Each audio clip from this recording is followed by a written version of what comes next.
En el contexto de una guerra en curso en Medio Oriente, una visita a la Casa Blanca de Benjamín Netanyahu y el aumento de tensiones de seguridad en Judea y Samaria, es temporada de primarias en Israel. Continuamos nuestra serie de entrevistas con líderes israelíes que se postulan para moldear el futuro de Israel. Hoy hablamos con una persona cuyo nombre está notablemente ausente de las primarias del Likud, la veterana líder del Likud, Julie Edelstein, quien ahora dice que está forjando un nuevo camino para representar a la derecha israelí. Soy Elana Masal Diamant, directora ejecutiva del Foro Israelí de Derecho y Libertad, y esto es Ley Básica. Muchas gracias por acompañarnos, señor Edelstein. Es un placer, gracias por invitarme. Un verdadero honor. Así que ahora continuamos con una serie en la que hablamos con veteranos políticos, aspirantes a la política, sobre su visión para el futuro de Israel. En muchos temas distintos, pero con un énfasis en lo legal y la gobernanza. Y estoy emocionada de hablar contigo hoy. Te agradecería si pudieras compartir un poco de tu trayectoria, que realmente es inspiradora. Comenzaste a enseñar hebreo en la Unión Soviética, fuiste una prisionera de Sion, llegaste a Israel y ascendiste en las filas políticas. Has sido ministra, presidenta de la Knesset y así sucesivamente. Creo que es una historia que realmente merece ser escuchada antes de abordar el tema principal más adelante en el programa, así que si pudieras tomarte unos minutos y presentarnos esa historia. Bueno, primero que nada, estoy tratando de averiguar si soy un veterano o un aspirante político en esta etapa, pero volviendo atrás, nací en la Exurs, solicité una visa de salida en el 79, tenía 21 años, me negaron la visa de salida y me convertí en lo que se conoce como un refusénic. Y al mismo tiempo no aprendí hebreo por mi cuenta y luego empecé a enseñárselo a otros. Gracias a Dios nadie pidió credenciales ni trató de comprobar cómo sonaba exactamente mi hebreo en esos días, pero yo tenía mi formación como estudiante de lenguas en la universidad, así que básicamente estaba capacitado para enseñar lenguas extranjeras y tenía un número suficiente de estudiantes, la mayoría de ellos, no todos, pero la mayoría de ellos también eran refuseniks que estaban en la misma situación que yo. Las autoridades en algún momento se cansaron de mis actividades, al igual que las de otros maestros de hebreo, y en 1984 fui arrestado. Definitivamente no fue por enseñar hebreo, no existía una ley así, ni siquiera en la ex Unión Soviética, sino por posesión ilegal de drogas. Un par de mis colegas fueron arrestados por posesión ilegal de armas o por atacar a un policía y todo tipo de otros cargos fabricados. En el 87 fui liberado, el penúltimo, creo, prisionero de Sion que fue liberado por Gorbachev. Tenían un problema legal conmigo porque nunca admití mis crímenes, es decir, nunca acepté admitir la posesión ilegal de drogas. Así que estaban buscando la manera de liberarme y al final sí encontraron la manera. Fui liberado y al poco tiempo obtuve una visa de salida. Y llegué a Israel en julio del 87. Me dije a mí mismo y a todos los que me rodeaban, incluso recuerdo la frase exacta, dije, pagué mis impuestos al pueblo judío, ya fue suficiente. Y volviendo a mi carrera profesional, nunca participaría en la vida pública. Y como dice un viejo proverbio judío, cuando un hombre piensa, Dios se ríe. Una gran ola de aliyá, de inmigración desde la ex Unión Soviética comenzó. Fue como un sueño hecho realidad para nosotros, antiguos refugiados y prisioneros de Sion. Y algunos de nosotros nos involucramos realmente primero en actividades públicas, en organizaciones no gubernamentales, y en algún momento nos dimos cuenta de que era mucho más fácil no cabildear ante otros, sino tratar de ser elegidos nosotros mismos para poder resolver los asuntos, los problemas, los desafíos de esa enorme ola de Aliyah. Y así fue como fui elegido por primera vez para la Knesset, serví en diferentes cargos ministeriales y como presidente de la Cámara durante 3 periodos. Y aquí estamos ahora en este estudio hablando Así que lograste de alguna manera saltarte incluso algunas de las partes más llamativas y también las más dolorosas de esa experiencia. Yo animaría a los espectadores interesados a que vean algunas de tus entrevistas anteriores en inglés sobre lo que viviste cuando estuviste encarcelada y más sobre lo que hiciste bajo condiciones tan difíciles. Pero por el momento vamos a continuar. Realmente has ocupado una cantidad impresionante de cargos importantes. Creo que fuiste ministra de Absorción de Inmigrantes. Y por supuesto dijiste que fuiste presidenta de la Knesset. Fuiste ministra de Salud durante el coronavirus. Fuiste, y vamos a hablar de esto un poco más adelante, hasta hace relativamente poco en la Knesset, la presidenta del Comisión de Asuntos Exteriores y Defensa. Y ahora has dicho que dejas el Likud para comenzar un nuevo camino político como una mujer de derecha. Me gustaría entender, solo para que podamos iniciar esta conversación, cuál es ese nuevo camino y en qué se diferencia del camino anterior, sea lo que sea. Explícanoslo. Creo que se trata de los mismos principios que pensé que el Likud solía defender, al menos en mis años en el Likud, la tierra de Israel. Y desafortunadamente, cuando la legislación sobre, creo que hace como medio año, se presentó en la sesión plenaria sobre la soberanía en Judea y Samaria, fui el único miembro del Likud que votó a favor.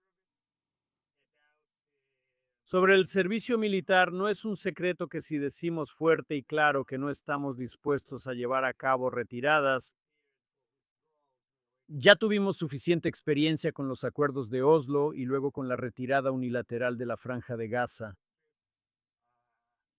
Creo que ya se aprendieron las lecciones, así que si no estamos hablando de retiradas, necesitamos un ejército que pueda proteger todas nuestras fronteras.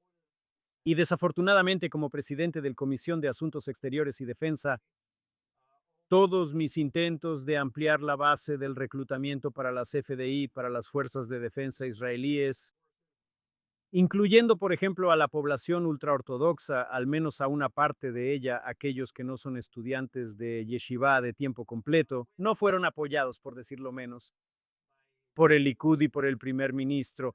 Y al final eso resultó en mi destitución como presidente del Comité de Asuntos Exteriores y Defensa. Así que todas estas cosas combinadas me llevaron a la conclusión de que supongo que no pertenezco a lo que hoy vemos como la facción actual del Likud. Fue una decisión muy dolorosa, tengo que decírtelo, porque solía ser elegido en las elecciones primarias del Likud para puestos muy altos, incluido el primer lugar, lo que significa que hay muchos amigos y simpatizantes entre los miembros del partido Likud que, supongo, muchos de ellos se sintieron decepcionados por mi decisión. Pero para mí simplemente no parecía justo ocupar un escaño del Likud cuando no estoy de acuerdo con la política del partido en temas tan importantes. De hecho, iba a llegar a este tema un poco más adelante, pero lo mencionaré ahora. Hubo al menos 3 puntos principales de diferencia entre tú y el partido en los últimos años. Uno que mencionaste es esta votación para la aplicación de la ley israelí en Judea y Samaria. Y esto fue, para quienes seguían las noticias, esto fue en el momento de la visita del vicepresidente Vance, lo cual creo que influyó en la disposición del Likud para participar, es decir, no querían hacer esto mientras él estaba aquí. Pero aún así, la votación siguió adelante y tú fuiste la única persona, como dijiste, que rompió filas con el partido. Y otra cosa fue que vamos a analizar con mayor profundidad, está relacionada con los esfuerzos por legislar algún tipo de ley de reclutamiento. Y tú has declarado en varias ocasiones que criticas los proyectos de ley que se han presentado por ser simplemente insuficientes, si no es que peores. Tendrás que decirlo con tus propias palabras. Y luego, lo último que también es de interés está relacionado con la reforma judicial. Ahí también, no lo sé, y de nuevo tendrás que decirnos cuál era tu desacuerdo con el fondo en sí, pero también estabas cuestionando públicamente el método con el que se impulsó. Y eso fue aunque tú eres, y esto también tendremos que analizarlo, pero tú eres una de las personas más importantes, estuviste en el centro de uno de los casos más importantes de la Suprema Corte en la última década. Y tuviste un enfrentamiento directo con la Suprema Corte. Entonces, ¿por qué no empezamos primero con el reclutamiento de los jaredíes? Ya que sé que eso es lo que todos tienen en mente en este momento, y después abordaremos los otros temas. Y no creo que sea un salto tan grande como parece. ¿Puede explicar, como expresidenta del Comité de Asuntos Exteriores y Defensa, la profundidad del desafío que enfrenta Israel a nivel estratégico, económico y social al analizar este tema? Ese es exactamente el punto. No se trata de una discusión abstracta sobre igualdad de derechos o igualdad de deberes para todos. Es algo muy práctico. En términos prácticos, las fuerzas de defensa de Israel necesitan más soldados. El número que las fuerzas de defensa de Israel usan ahora mismo es de 12,000 soldados adicionales que necesitan de inmediato. Y creo que la única posibilidad de intentar alcanzar este número es si cambiamos algo respecto a la comunidad ultraortodoxa en este país. Ahora, entiendo perfectamente que no se puede hacer este cambio en un solo día. Incluso mis propuestas fueron criticadas por muchos soldados de reserva y otros que dijeron que eran demasiado tibias y que implicaban demasiadas concesiones.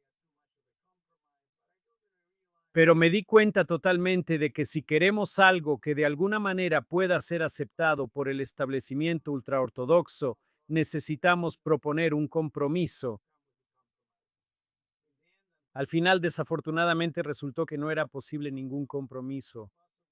Allí, sus miembros de la Knesset y su liderazgo nunca aceptaron ningún tipo de compromiso que llevara a un reclutamiento efectivo para el ejército. Ahora, dije el otro día que tu pregunta era excelente porque no se trata solo del ejército. El resultado inmediato de servir en el ejército es que después de eso, las personas podrán unirse a la fuerza laboral en este país, hablando sobre la economía y la situación en la que estamos después de 3 años de guerra.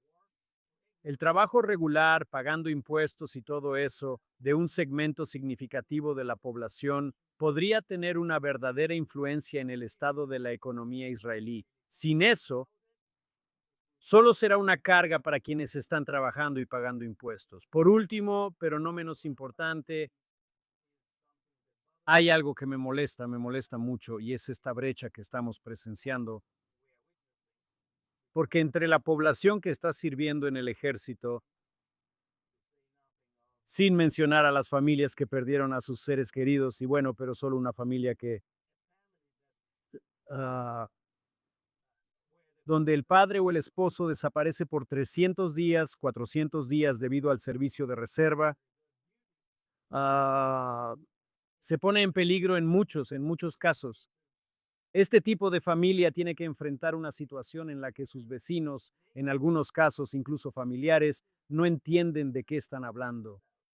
Simplemente viven su vida regular, su vida normal.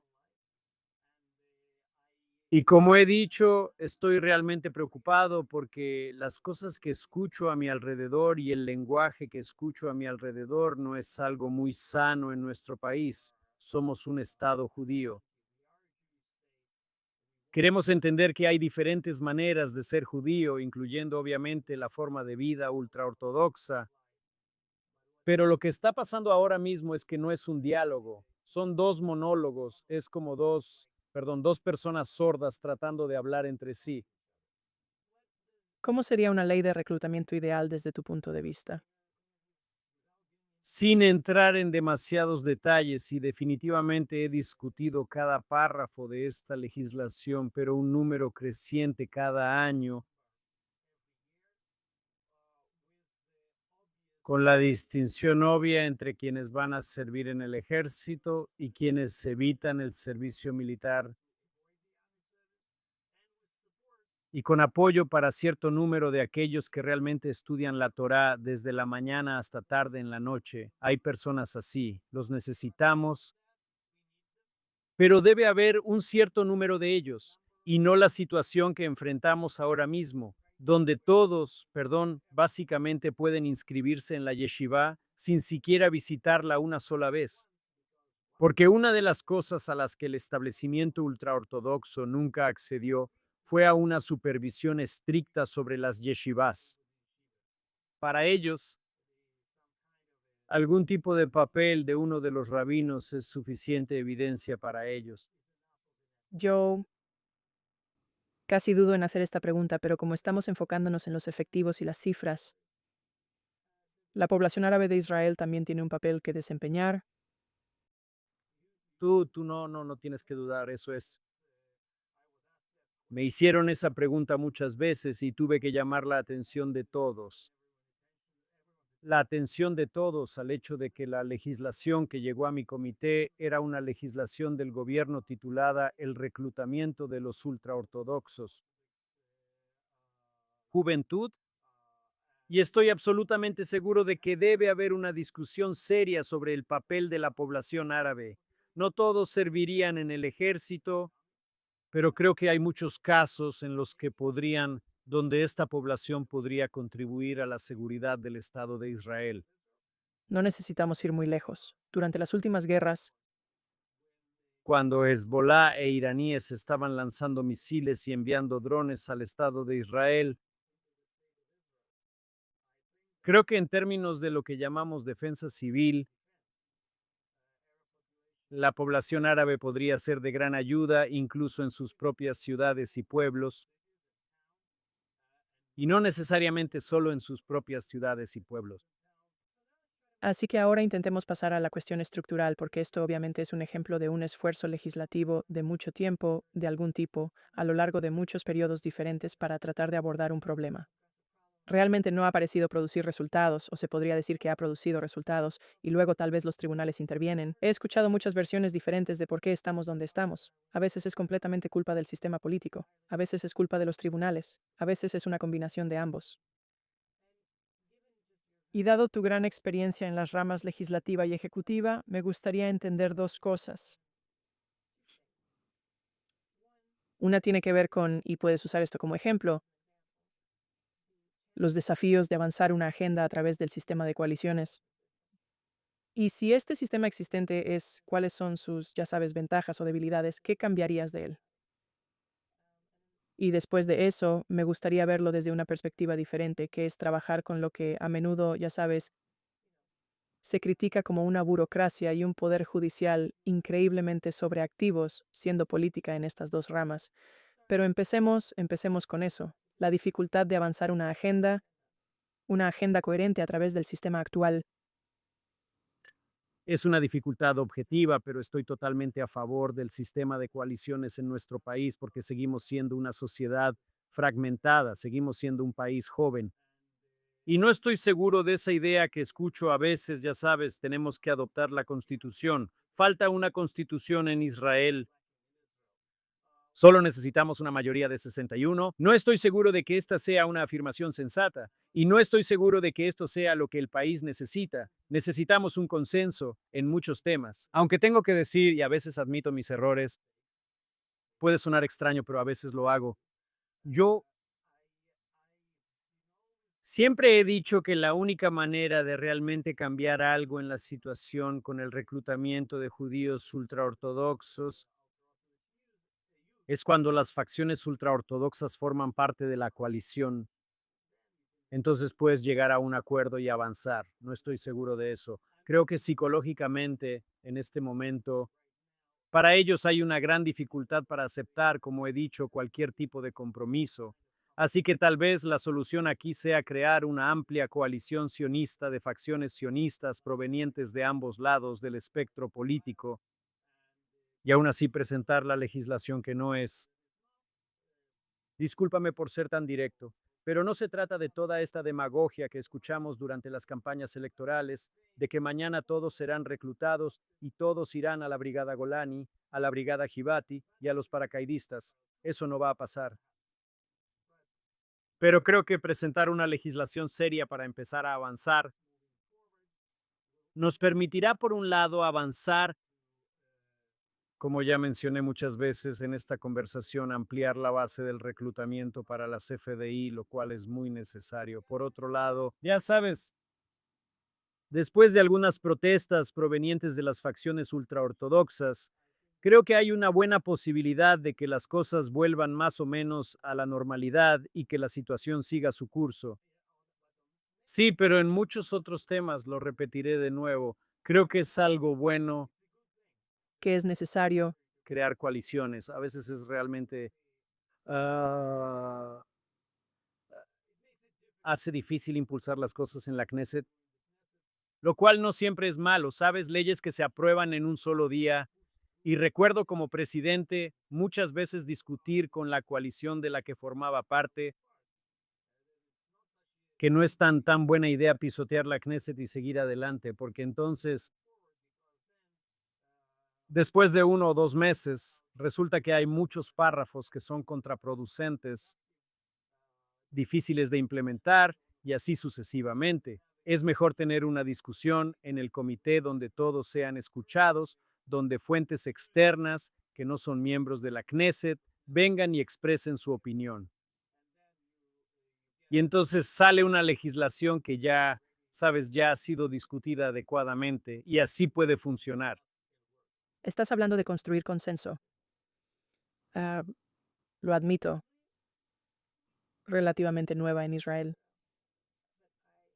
Pero me cuesta mucho recordar, durante la última década que he estado aquí, un momento en que haya habido consenso sobre algún tema fuera de, digamos, luchar contra enemigos externos. ¿Hay temas en los que haya existido tal consenso? ¿Y cómo se construye ese consenso en los temas más críticos de hoy en día? Bien, antes que nada, dejemos muy claro que el consenso al que se llega sobre un tema no significa unidad o que todos tengan exactamente la misma opinión. Somos, como ya dije, una sociedad fragmentada.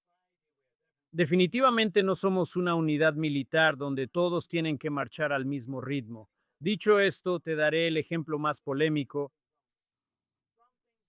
algo que hizo imposible cerrar la brecha entre el enfoque de la llamada izquierda israelí y la derecha israelí.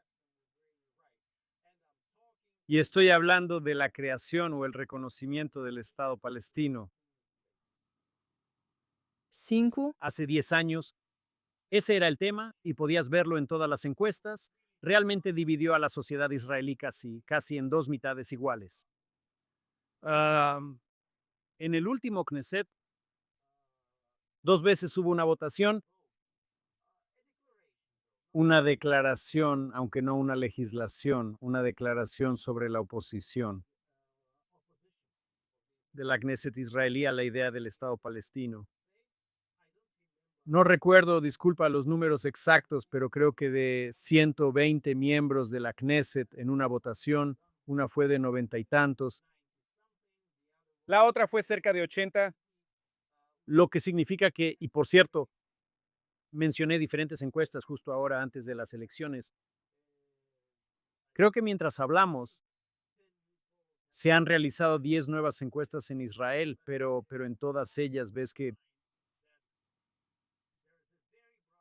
hay un consenso muy amplio sobre la idea del Estado palestino, lo que significa que la gran mayoría de los israelíes se oponen a esta idea.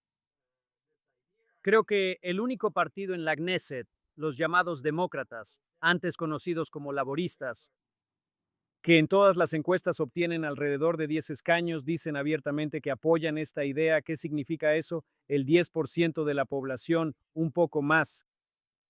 Vamos a hablar sobre la cuestión de la soberanía por un minuto y luego vamos a profundizar en las cuestiones judiciales. Háblame sobre la votación mientras la vicepresidenta Vance estaba aquí, sobre la votación en sí, pero también como tú la ves, el significado y el futuro de la soberanía sobre Judea y Samaria. Bueno, para mí la votación fue como algo que ni siquiera era tema, porque yo he estado apoyando la idea de aplicar la soberanía israelí sobre Judea y Samaria. Yo diría, en tono de broma, mucho antes de que se volviera una idea popular.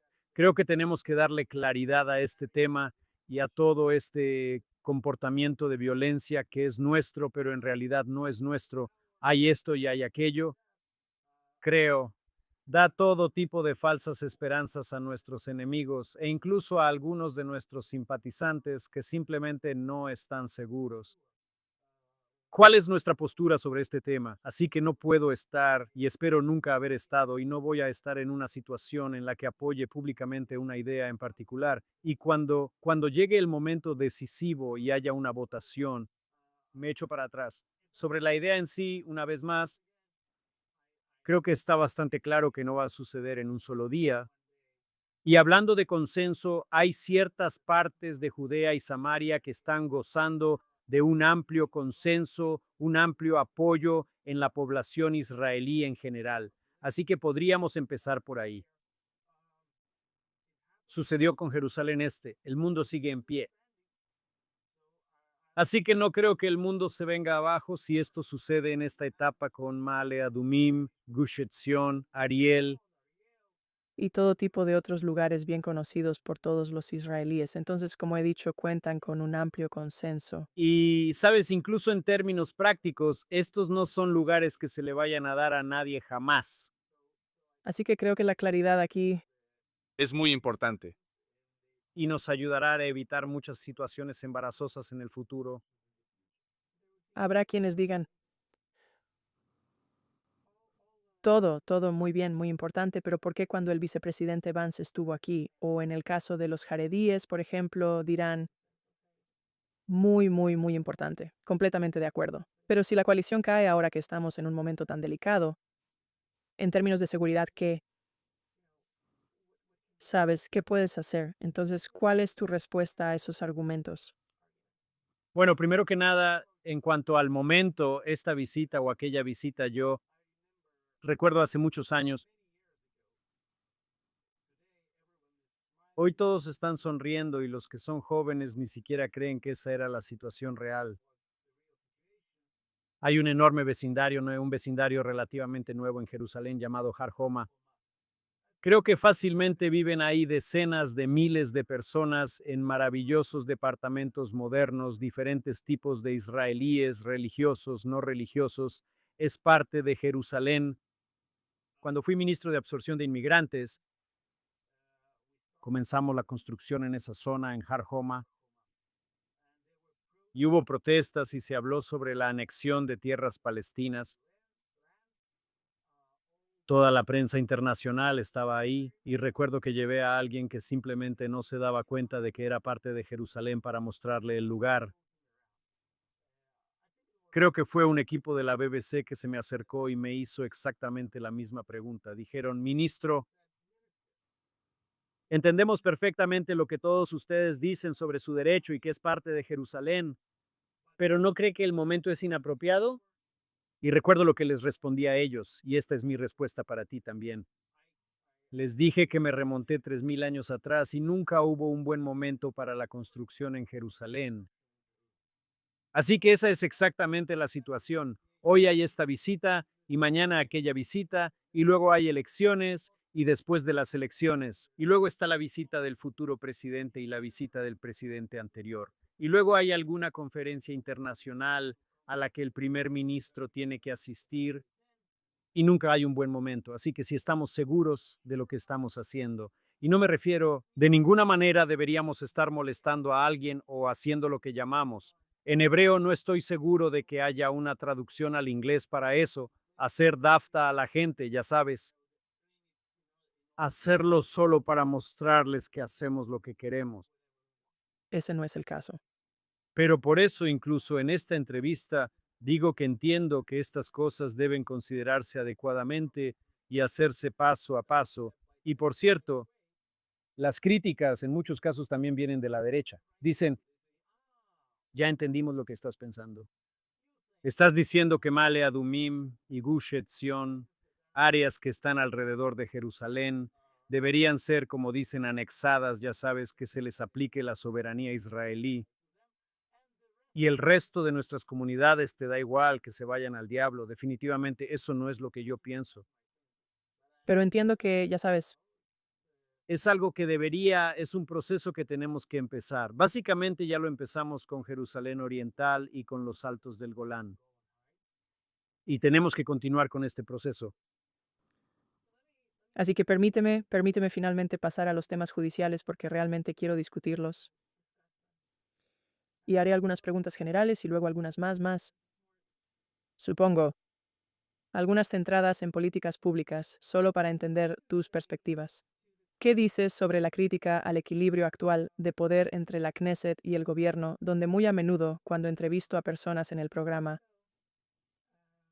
nos dicen que la Knesset es bastante débil en cuanto a su poder de supervisión, y el gobierno es extremadamente fuerte, mucho más fuerte de lo que debería ser? Lo que significa que muy a menudo el corolario para las personas que apoyan el activismo judicial es que no hay equilibrio. Para la Knesset y por lo tanto la Corte, la Fiscal General, la burocracia, todos necesitan ser extremadamente poderosos. Así que quiero empezar primero con tu experiencia personal como alguien que ha estado, de nuevo, tanto en el poder ejecutivo como en el legislativo, para saber cómo se ve esa dinámica. Y también tu opinión sobre esa otra cuestión del poder judicial. Bueno, para empezar, el gobierno de la Knesset, gobernar, Knesset. Supongo que invitas a personas muy educadas a tu programa porque decir que la Knesset es débil y el gobierno es fuerte es algo muy, ya sabes, ellos realmente lo minimizan. La Knesset creo que frente al gobierno no existe en estos días. Y sería bastante natural para mí continuar y decir, y tenemos que culpar al gobierno por eso. Eso no es exactamente cierto, porque los propios miembros de la Knesset. Especialmente los de la coalición no entienden su papel. Lo sé no porque, ya sabes, haya escuchado sus pensamientos o sus conversaciones.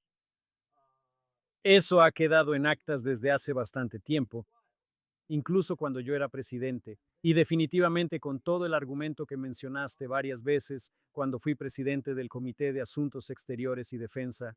Ah, ¿No eres parte de la coalición? Solo tienes que hacer que las cosas avancen. ¿Cómo puedes oponerte al gobierno? Por cierto, nuestra tarea es servir al gobierno, cosas dichas públicamente por un miembro de la coalición.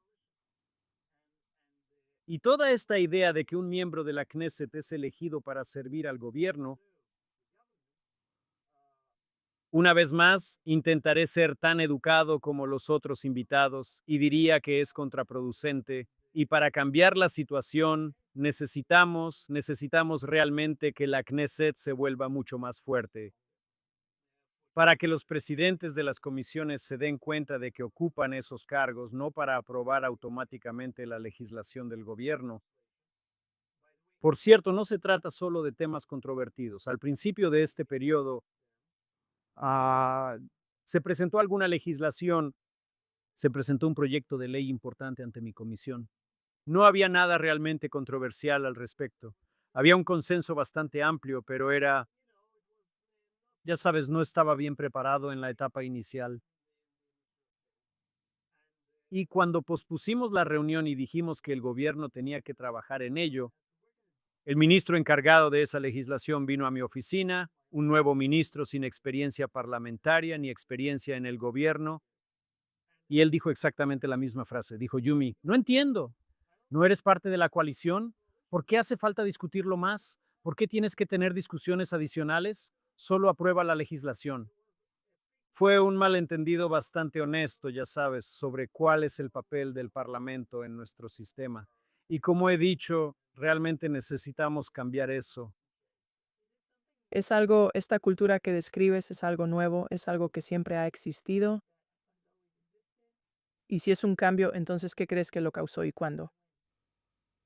Mira, una vez más, seamos brutalmente sinceros. Puedes ser brutal El con el Dios otro N estaba si ahí. quieres. Puedes ser menos cortés. Está bien. Al gobierno no le gusta la idea de que algunos miembros de la Knesset supervisen, ya sabes, y critiquen las actividades o la legislación o exijan respuestas y así sucesivamente. Es bastante obvio. El chiste habitual es que Ben Gurión, ya sabes, trasladó la Knesset a Jerusalén porque no quería su presencia en Tel Aviv. En la residencia del primer ministro y donde está el Ministerio de Defensa, Ben Gurión está. Si recordamos, también era en paralelo. El Ministerio de Defensa no quería a todos estos tipos cerca de él y trasladó la Knesset a Jerusalén. Así que no es algo nuevo. El cambio es que el gobierno no quería que la Knesset interviniera y la Knesset sí quería intervenir. En este momento, la Knesset no quiere interferir. La oposición automáticamente critica todo lo que viene del gobierno. Natural, aunque no siempre es sensato. La coalición, como ya he dicho, solo dice sí, señor, cuando algo viene del gobierno. Y el resultado es que en muchos casos la legislación no está bien organizada, no hay una discusión seria. Las discusiones en los comités se convierten en gritos porque no hay sustancia en la discusión. Y esto es algo que creo que al final no perjudica al sistema político, perjudica a cada ciudadano en Israel porque las legislaciones no son algo abstracto, tienen que ver con nuestra vida. Entonces, a la luz de lo que estás describiendo ahora, ¿cómo ves lo que a menudo son quejas de, yo diría que probablemente legisladores más de la derecha, aunque no exclusivamente, que la asesoría legal, la burocracia legal, básicamente ha tomado el control de la formulación de políticas, ya sea a nivel de la Corte, el fiscal general o los asesores legales en los ministerios? ¿Se está logrando un equilibrio adecuado? ¿Eso es un reto en sí mismo? ¿Cómo lo ves tú? Definitivamente hay un punto válido en esa crítica.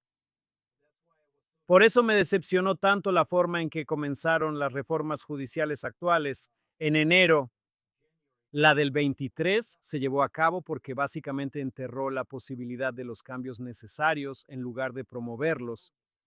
Y los cambios son muy necesarios. ¿Quiere ¿Puedes hablar una vez conseguirlo? más? ¿Puedes dar algunos ejemplos, digamos, de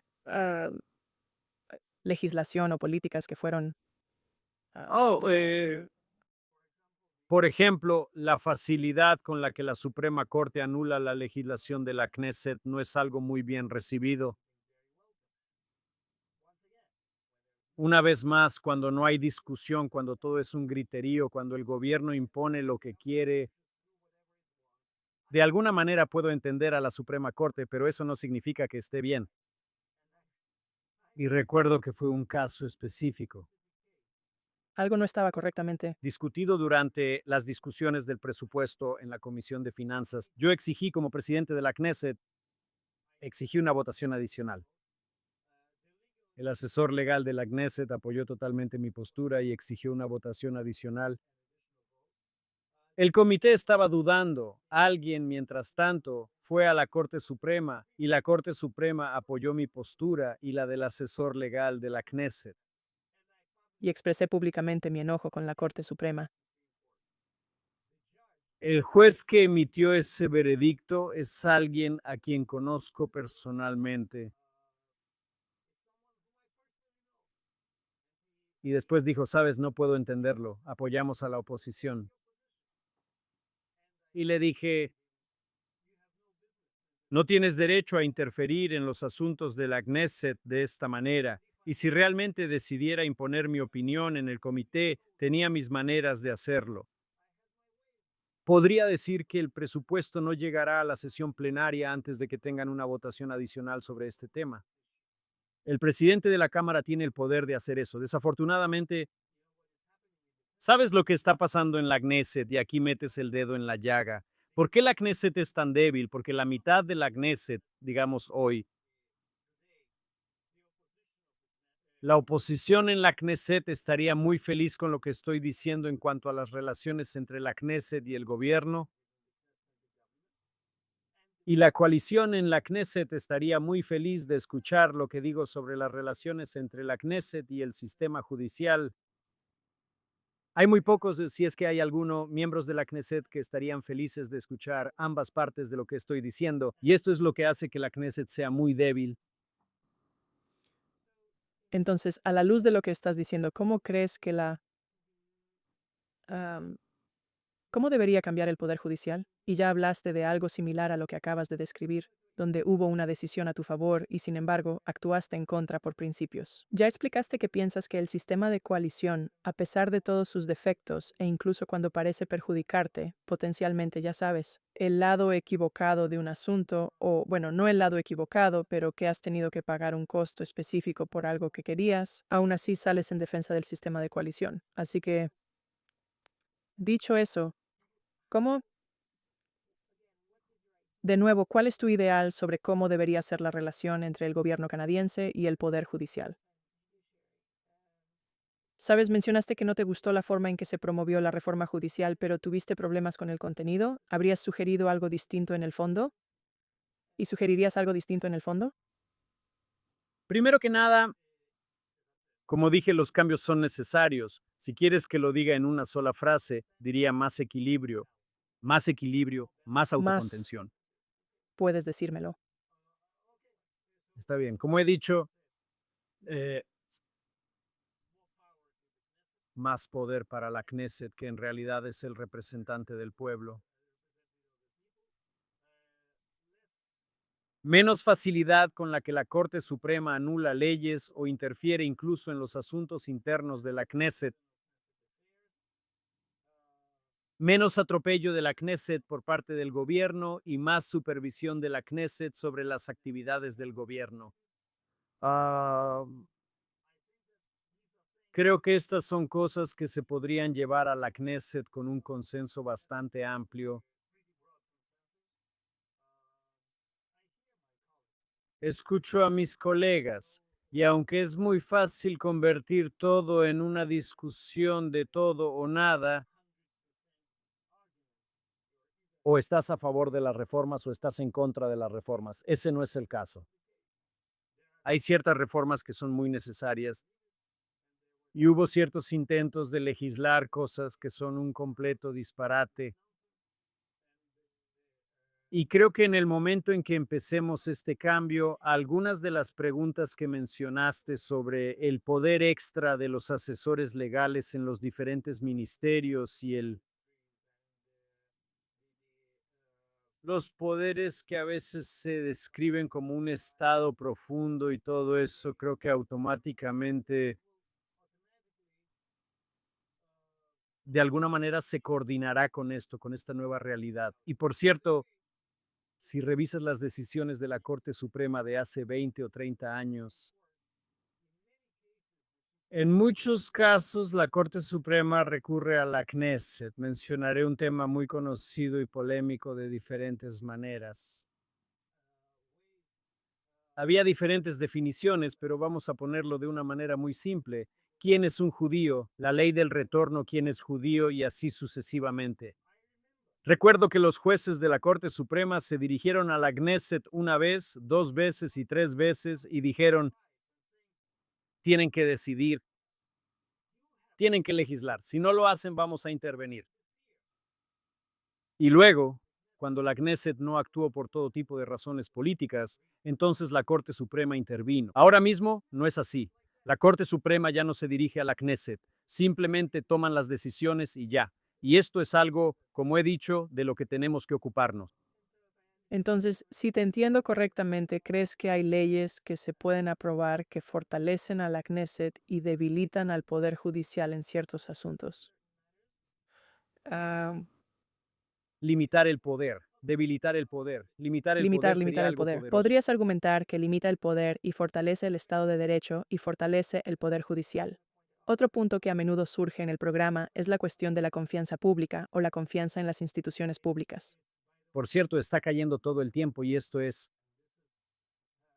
He estado advirtiendo sobre esto durante años. Es muy peligroso, ¿sabes? Yo no pertenezco a aquellos que dicen, ¿quién necesita la Suprema Corte? Necesitamos un sistema judicial fuerte. Cuando veo en cada encuesta año tras año, no me refiero a algunos encuestadores de derecha que intentan darte una imagen distorsionada. Ahora, el Instituto Israelí para la Democracia y otros te mostrarán que hay una disminución gradual en cuanto a la confianza en la Suprema Corte. Puedes argumentar y con razón y decir sí, pero la Knesset suele ser la última. Es cierto, ya sabes, estas encuestas. Sí, pero de eso exactamente estoy hablando, porque la Knesset es irrelevante. La Knesset es, Yo sí, pensé que era porque ah, el sistema de coaliciones está tan fragmentado que cualquier persona, que las personas que los votantes básicamente ven la Knesset y de entrada solo les gusta un porcentaje muy pequeño de ella. Tal vez, estoy siendo demasiado olvidadiza. no, nunca lo había pensado de esa manera.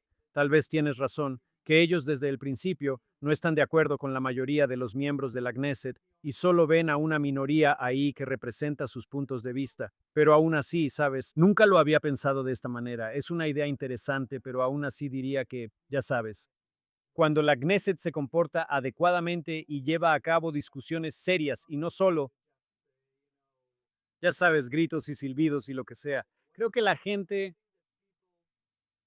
así es como quieren verlo. Quieren ver que la legislación que afecta sus vidas es algo que realmente les preocupa a los miembros de la Knesset. Y ellos, que los miembros de la Knesset no están ahí solo para salir en los titulares, ya sabes, llamando a sus colegas con insultos. Bien, tengo una pregunta extra que no tiene nada que ver con nada de lo que hemos hablado antes de que me saquen de aquí con un bastón, como en el vodevil. Y eso tiene que ver con la aliá, sobre la cual sé que has hablado en el pasado y creo que fuiste, si mal no recuerdo, ministra de absorción. Estamos viviendo en una época muy desafiante para el pueblo judío en el extranjero. Obviamente la aliá no siempre es la solución adecuada para cada persona, pero ciertamente aquí en Israel, muchos de nosotros esperamos que más personas busquen un hogar aquí y seguridad aquí, si es apropiado para ellos. Y me pregunto si hay maneras en que Israel debería estar fomentando ese traslado sin causar problemas diplomáticos en el extranjero y también internamente, tal vez haciendo cambios para crear un espacio más acogedor para los nuevos inmigrantes. Creo que endulzarles el oído con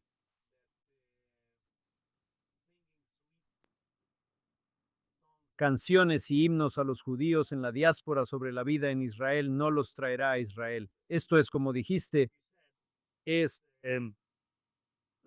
usaste la palabra, creo que fuiste tú, si es adecuado para ellos o para aquellos para quienes es adecuado. He sido criticado, incluso como ministro de absorción de inmigrantes, por no llamar a todos a hacer aliá. Cuando estaba, digamos, dando conferencias en el extranjero a la comunidad judía o algo así, porque creo que necesitamos que la gente tome esta decisión en serio. Emigración e inmigración, incluso si lo llamamos aliá, nunca es fácil. La adaptación nunca es fácil para nadie, ni para los niños. Esto es lo más estúpido que he escuchado en mi vida.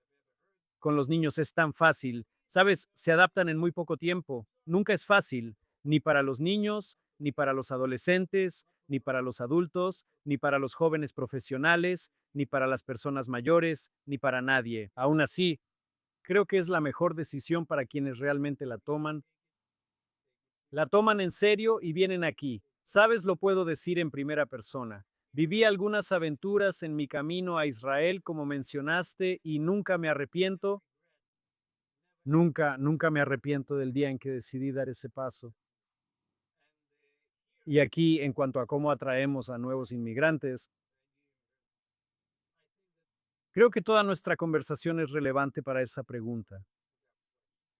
Cuando hacemos a Israel más fuerte, mejor, con un consenso más amplio, con más, no unificación, sino unidad, algún tipo de entendimiento mutuo entre las personas, somos muy diferentes y eso es bueno.